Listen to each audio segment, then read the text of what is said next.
buksan na natin itong napakaganda na tulay. I think this will serve as a model for many of the other bridge projects that we will be seeing around the country. Napakalaking bagay ang paglagay ng ganitong klaseng tulay. Cuts the travel time, imbis na umiikot na napakalayo para tumawid, ay nandito na yung ating Kamanyugan Bridge. So I'm very happy that we are able to once and for all open this bridge. We came to inspect it.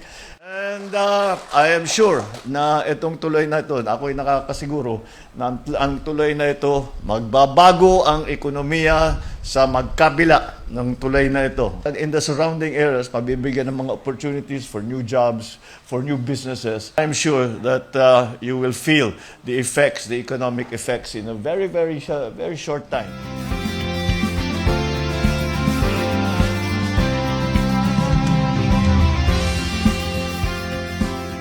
Masasabi natin na ang tulay na ito ay life-changing. Batay sa tansya namin, from Apari to Ballesteros, dati po ay it takes 1 hour via Magapit. Ngayon, in 20 minutes time, kaya na po.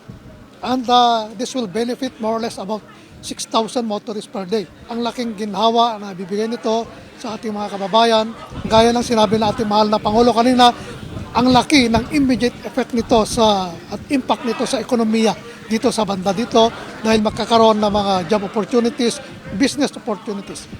Kami ay binagyan ng mandato na pagandahin pa ang serbisyo na ibigay sa publiko nang sa ganon ay matugunan natin ang pangailangan ng kapwa nating Pilipino sa banda ng infrastruktura kung saan yun ang mandato ng DPWH po. Papasalamat kami sa mahal nating Pangulo at tayo ay binigyan ng pagkakataon ng magkaroon ng ganitong proyekto na malaki ang maitulong sa mga kapwa nating Cagayan.